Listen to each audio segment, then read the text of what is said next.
Bonjour mes chéris, bonjour mes amis, bonjour les beaux, bonjour les beautés, bonjour les jeunes filles, bonjour les personnes plus âgées. Cette vidéo, c'est la vidéo numéro un. Et pour ça, je tiens beaucoup avec tout mon cœur de vous garder ici du début jusqu'à la fin. Parce que cette vidéo, c'est pour les femmes qui ont le val du visage qui tombe. C'est pour les personnes qui ont mal au cervical. C'est pour les personnes qui n'arrivent pas à avoir des résultats en faisant déjà beaucoup de temps des exercices sur le cou, sur le décolleté et sur le visage. C'est pour les enfants aussi. Attention, c'est pour les enfants aussi, je ne me suis pas trompée.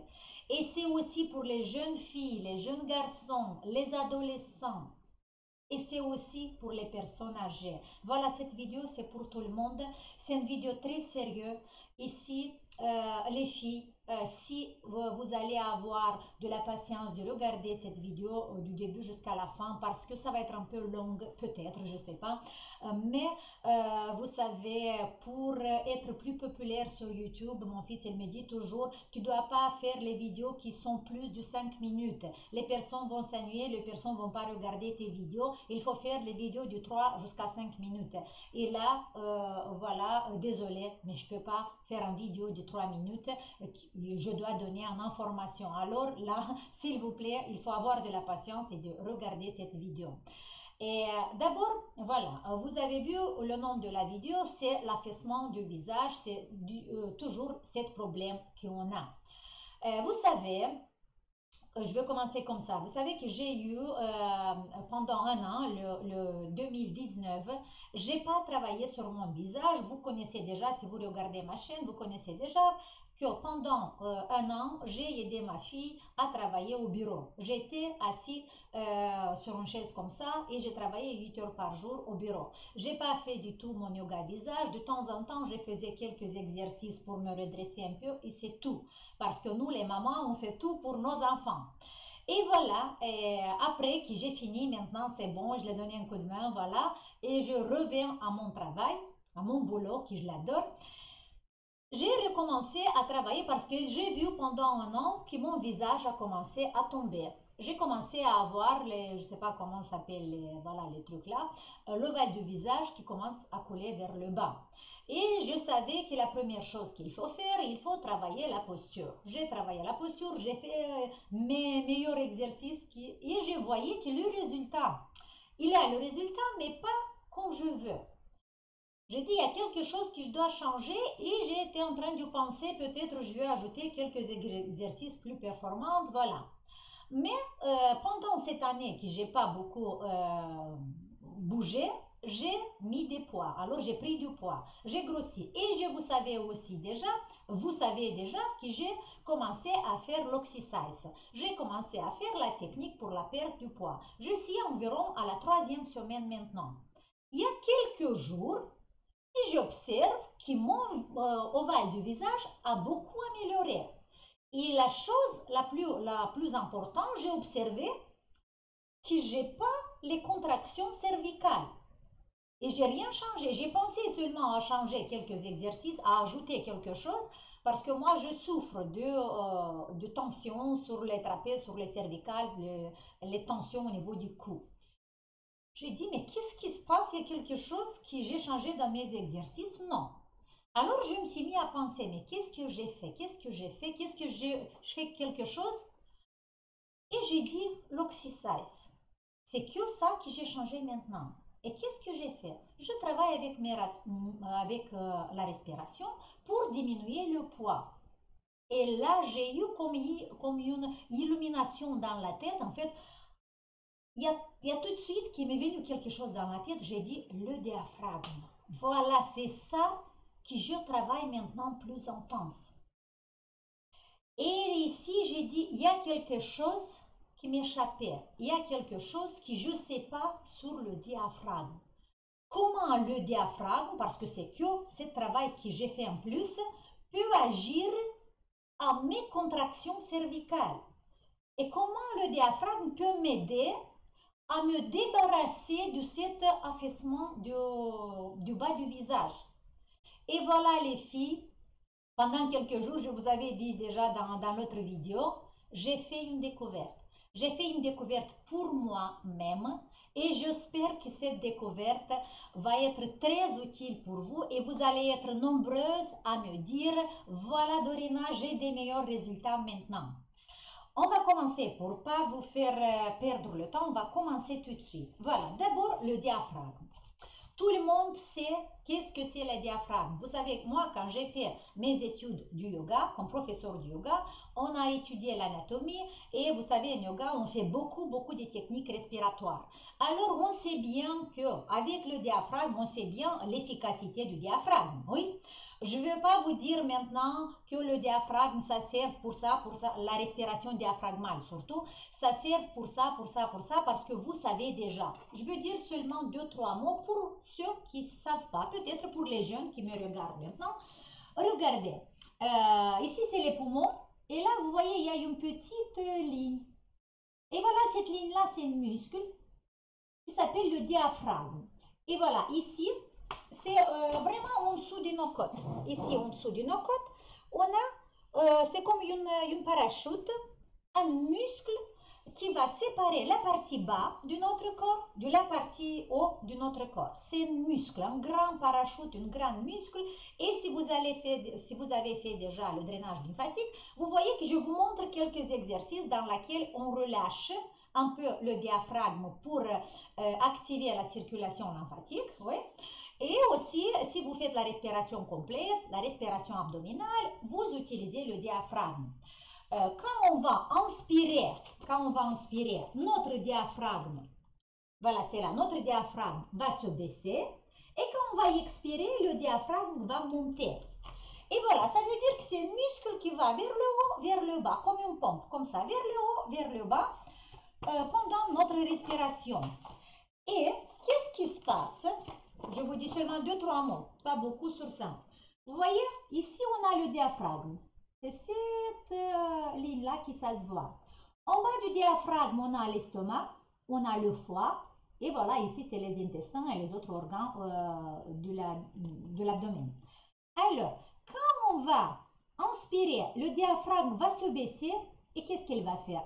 Il va commencer à masser le foie, le pancréas et tous les autres organes. Il va les masser vers le bas, vers le haut, vers le bas, vers le haut. Et comme ça, notre estomac va travailler bien parce que ce mouvement va se faire un peu tout seul, un peu avec l'aide du diaphragme. Et la digestion va s'améliorer. Le foie va être dégagé, va évacuer tous les déchets qu'il y a dans le foie pour l'amener dans la lymphe et pour l'évacuer. Voilà, 1, 2, 3 mots, je vous dis, voilà que le diaphragme fait ce travail. Mais nous, aujourd'hui, on doit parler de notre ovale du visage. Alors, comment ça se fait? On va arriver avec un peu de patience. Alors, ça, je vous avais montré. Ok, je me suis notée pour ne pas oublier, parce que je me suis notée sur beaucoup de feuilles pour ne pas oublier, pour vous dire tout.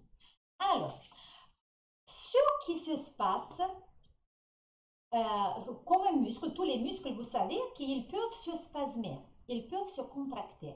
Et voilà, le problème, c'est ici. Parce que notre diaphragme, il peut avec le temps se spasmer. Pourquoi? Il peut se spasmer avec les émotions, avec le stress. Par exemple, vous dites un petit enfant, est-ce que le diaphragme du petit enfant peut se spasmer? Très vite. On peut le spasmer simplement s'il prend un coup de poing, quelque chose. S'il prend un coup dans le ventre ici, le diaphragme peut se spasmer. Si on est stressé, le diaphragme va se spasmer. Si on a une émotion positive, notre diaphragme peut se spasmer. Si on a une émotion négative, aussi notre diaphragme peut se spasmer. Ok, on a dit ça. Et là maintenant, oui, je vous avais montré ça. Je vais commencer parce que je me suis mis à faire de recherche. J'ai beaucoup des livres qui sont écrits des différents médecins qui ont des différents médecins. Et j'ai commencé à chercher pour voir qu'est-ce qu'ils disent du diaphragme. Malheureusement, Aujourd'hui, les médecins, ils parlent pas beaucoup du diaphragme.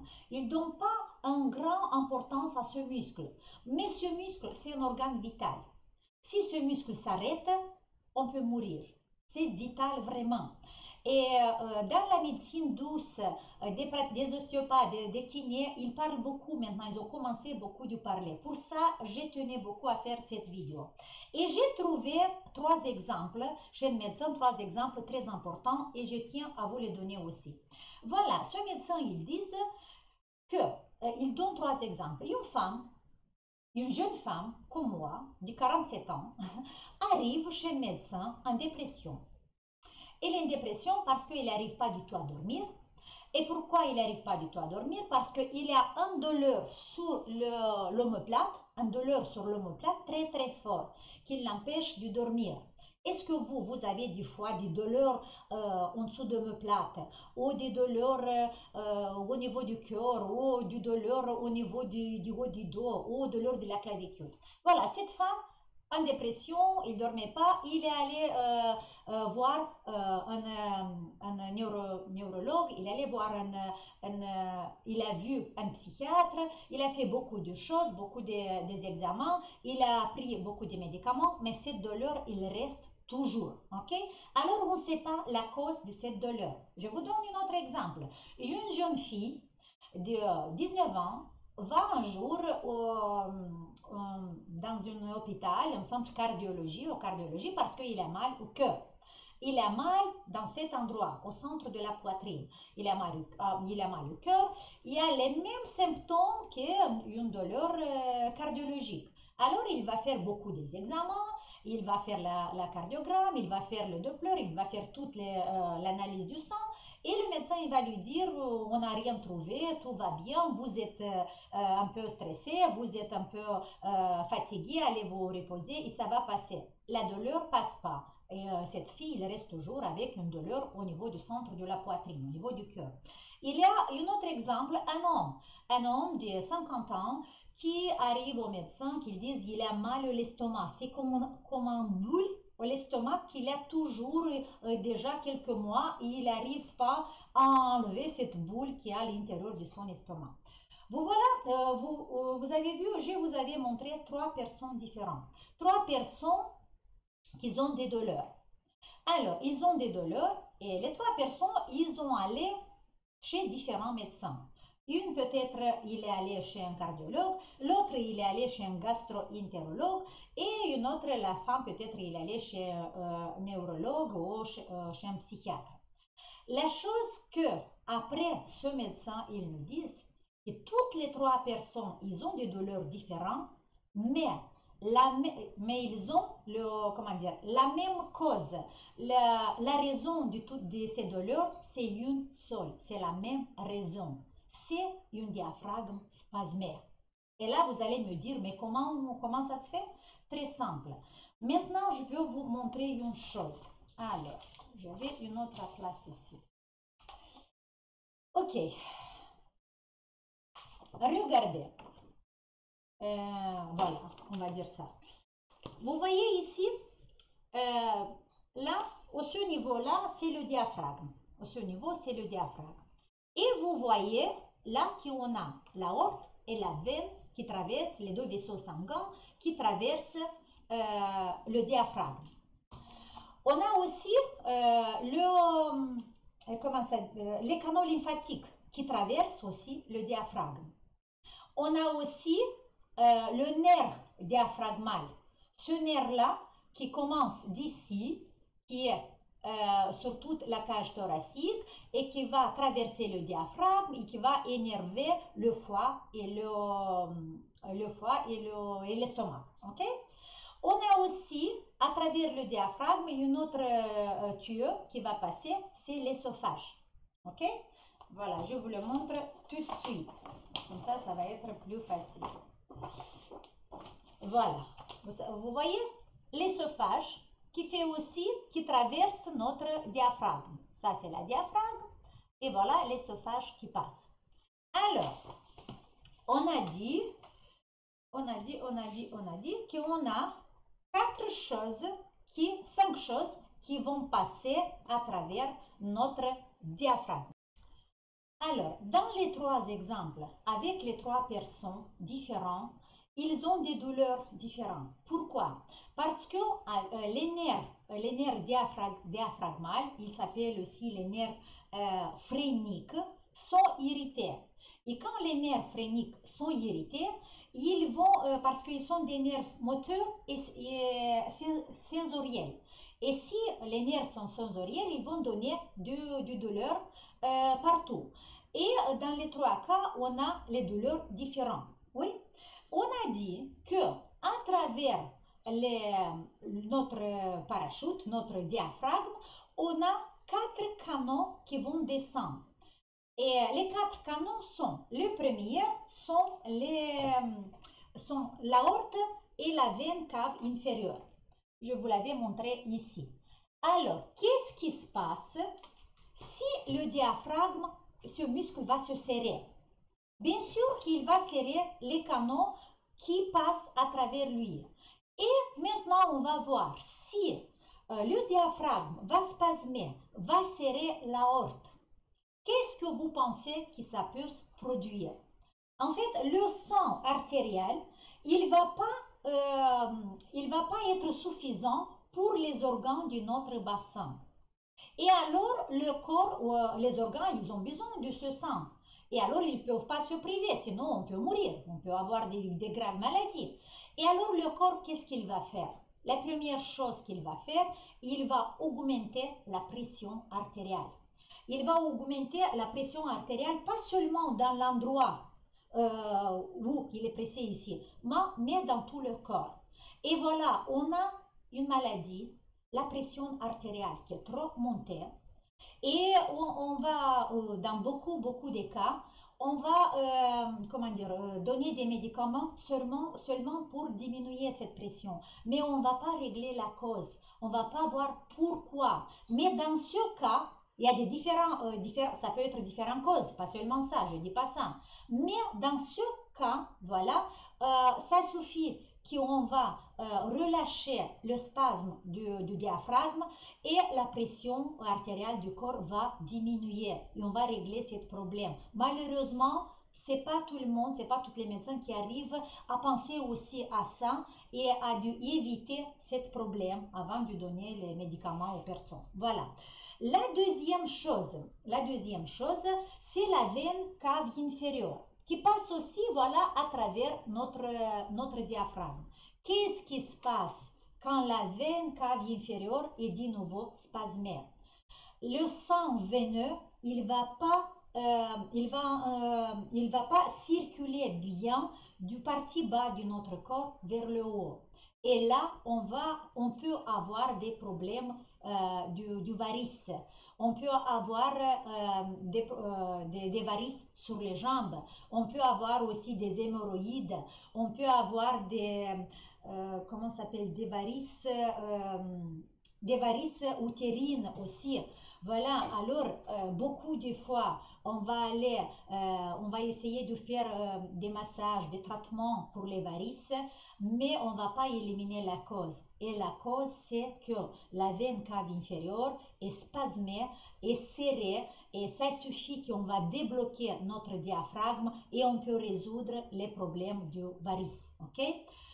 Alors, une autre canal qui passe à travers le diaphragme, c'est les canaux lymphatiques. On a parlé déjà avec vous de l'importance du système lymphatique. On a parlé avec vous déjà, on a fait quelques exercices. Vous savez, les filles, les amis, que le système lymphatique, c'est comme une canalisation de notre corps. C'est un système d'épuration, c'est un système d'évacuation. Parce que le sang, il va amener aux cellules la nourriture. La cellule va bien manger, mais il doit faire pipi et caca. Et où il va faire? Comment il va faire? Il va l'éliminer dans le système lymphatique. Mais si, à travers notre diaphragme, les canaux lymphatiques sont serrés, qu'est-ce qui va se produire? La même chose, de nouveau, la partie bas de notre corps, la lymphe qui a dans la partie bas de notre corps, il ne va pas bien circuler, il va commencer à stagner. Je ne sais pas si on dit stagner, mais il va commencer à rester un peu vers le bas. Et là, les filles et les jeunes filles, écoutez-moi bien, là, on peut avoir de la cellulite. Et on va faire des massages et on ne va pas éliminer bien la cellulite parce qu'il va revenir de nouveau. On peut avoir aussi des œdèmes, vous savez, j'ai vu quand j'étais dans mon centre où j'ai travaillé dans le centre de beauté, je faisais beaucoup de massages et je me demandais toujours pourquoi les femmes âgées, ils ont à l'intérieur des genoux, un tout petit peu vers le haut, à l'intérieur des genoux, des dépôts de liquide comme ça. J'ai dit, mais ils marchent, ils voilà. Mais ça peut être ça aussi, la cellulite, et ça peut être, ça peut créer aussi, je me suis noté comment ça s'appelle, j'ai oublié, je me suis noté, mais voilà, c'est la cellulite, c'est la ptose, et ça c'est parce que le canal lymphatique est bloqué au niveau du diaphragme. Ça suffit de nouveau qu'on relâche notre diaphragme et on peut éliminer la cellulite, mais c'est magnifique, oui ou non? Voilà. Maintenant, j'ai dit une autre canal qui passe à travers le diaphragme, c'est l'esophage. Et ici, les filles, vous n'allez pas me croire, mais vous allez être surpris. Regardez, l'esophage. Il passe à travers notre diaphragme.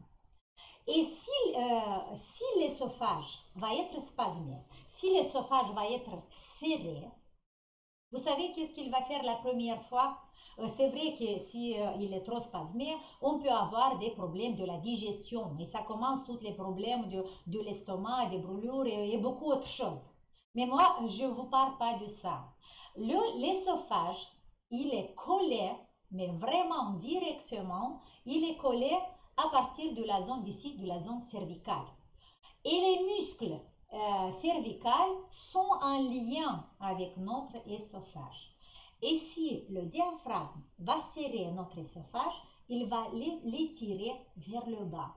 Et si l'esophage va être tiré vers le bas, et les autres canaux aussi, surtout si l'aorte va être tirée vers le bas, nous, on va faire quoi? La personne, il va faire quoi? La personne va prendre une mauvaise position. La personne va déplacer les vertèbres. Vous pensez à ce que je veux vous dire? Il va déplacer les vertèbres vers l'avant. Et dans la vidéo que je vous avais fait hier, je vous avais dit quoi? Si les vertèbres se déplacent vers l'avant et on reste plus de temps dans cette position, la lymphe va pas circuler, on va créer l'aptose. L'aptose, qu'est-ce qu'elle va faire? L'aptose va tirer le val du visage vers le bas et l'aptose va étirer la peau et on va avoir le bas du visage qui tombe vers le bas. Vous avez vu où je suis arrivée? Voilà, pour moi, ça c'était une découverte parce que j'ai jamais pensé que l'esophage et les autres canaux qui passent à travers le diaphragme, ils peuvent influencer comme ça sur notre posture. Et c'est pas fini les filles, parce que j'ai observé ça aussi avec ma fille. Avec ma fille, elle fait toujours des exercices pour la posture parce que son travail c'est assis au bureau devant l'ordinateur. À chaque fois, ils me disent, maman, je fais, mais j'arrive pas à rester parce que je me sens pas bien quand je reste comme ça. C'est difficile à redresser mon dos. J'ai mal quand je suis droite. Quand je reste droite comme ça, je me sens pas bien, j'ai mal. Et je me suis mis toujours la question, mais pourquoi? Et là, j'ai eu ma réponse. Et je suis vraiment très contente pour ma fille parce que finalement, mon enfant, il ne va pas être gêné à rester dans cette position. Et cette découverte, pour moi, c'est quelque chose d'extraordinaire. Pour tous les enfants, je vais vous dire encore pourquoi, parce que c'est pas fini ici. Alors, et ici aussi, ça suffit qu'on va libérer notre diaphragme, on va éliminer le spasme de notre diaphragme. Et ma fille, et vous, tout le monde qui travaille beaucoup sur la posture et qui arrivent toujours à pas rester, ils arrivent toujours avec une mauvaise posture, finalement, vous allez pouvoir vous redresser et finalement, vous allez avoir plus de résultats. Et finalement, vous allez pouvoir passer à une autre étape d'un autre rajeunissement du visage, c'est le modelage du visage en pleine conscience. Parce qu'il y a beaucoup de vous qui ont le programme basique et qui n'ont pas encore de bons résultats pour passer à l'étape suivante, à l'étape dans laquelle on travaille vraiment notre visage. Est-ce que vous avez compris ce que je voulais vous dire? Pour ça, cette découverte, pour moi, c'est très important. Ça va changer tout notre travail. Ok, j'ai pas fini. Alors, je vous dis ça. Je vous avais dit sur le... Voilà, je vous avais dit que la personne, si les quatre canaux vont tirer vers le bas, la personne va se va se courber. Et voilà, ça, je vous avais dit. Ok, il y a une chose très importante pour les enfants. Pourquoi? Pour la scoliose. Vous savez, les amis, moi j'ai travaillé des années dans le centre du beauté où je faisais du massage. Et je faisais du massage aux enfants aussi. Je faisais du massage aux adolescents qui ont de la scoliose. Mon fils, la même chose, il a de la scoliose. Et c'est moi-même que je l'ai massé beaucoup de fois. Et maintenant, quand j'ai reçu cette information, j'ai dit, mais pourquoi j'ai pas eu cette information avant? Je vous dis pourquoi. Regardez, on a les poumons. Comme vous savez déjà, l'importance du diaphragme sur les poumons. Imaginons que ce sont des poumons d'un enfant. Et voilà, si notre diaphragme va pas bien bouger vers le haut et vers le bas, nos poumons vont pas bien se ventiler, ils vont pas bien travailler. Surtout la partie bas, surtout les sinus qu'on a vraiment dans les angles, voilà, les angles de notre poumon. Et si à cette contraction, cette spasme du diaphragme va être accompagné d'une inflammation, parce que vous savez, les enfants, ils ont les rhumes, ils ont plus fréquents, ils sont malades que nous. Si cette inflammation, si cette virus, si comment ça s'appelle?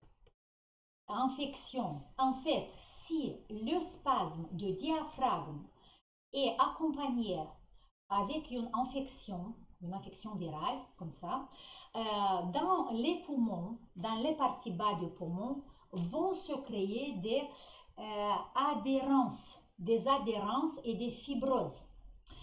Et l'enfant va grandir. Mais cette adhérence, cette fibreuse va empêcher que le corps se développe bien. Et alors, le corps va le faire, il va grandir, mais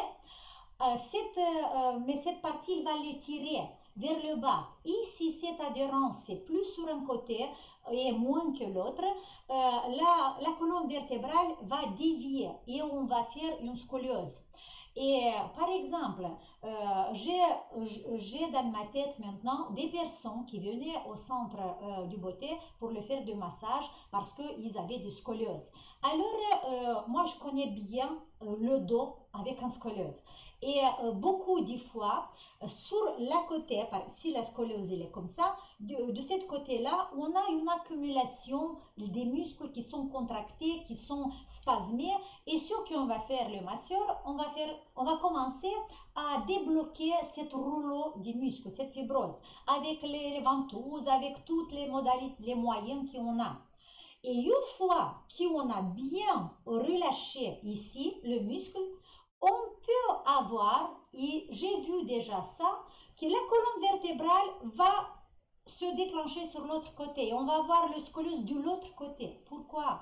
Parce que en fait, les muscles qui s'étaient contractés, c'était seulement c'était les muscles compensateurs, je ne sais pas si on dit comme ça. Alors notre corps, pour protéger que la colonne vertébrale va trop loin, il va créer cette fibrose des muscles pour garder un tout petit peu la colonne un peu plus droite.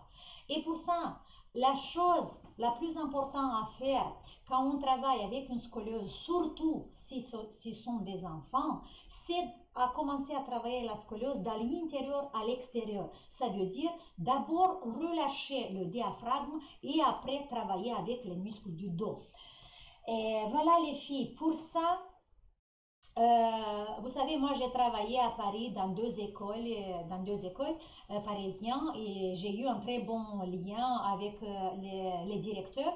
Et moi j'ai dans la tête de l'écrire à toutes les deux parce que je sens maintenant que c'est mon devoir à partager cette information avec beaucoup du monde. Peut-être il y a beaucoup qui connaissent, bien sûr, mais pour les personnes qui ne connaissent pas, parce que moi, je suis professeur d'école, j'étais professeur d'école et j'ai travaillé beaucoup avec les enfants. Et nous, les professeurs, on est obligé, c'est notre devoir à penser à la santé des enfants. Et alors, je tiens du communiquer, de parler avec les deux directrices pour introduire à l'école, dans les cours du sport, euh, des mouvements, des techniques pour relâcher le diaphragme. Bien sûr qu'on peut faire la respiration diaphragmale, mais ce n'est pas suffisant parce que si on a une spasme, si on a une contraction très très forte, seulement avec la respiration, on ne va pas les libérer. Il faut qu'on fasse ça avec les mains, manuellement. Ok?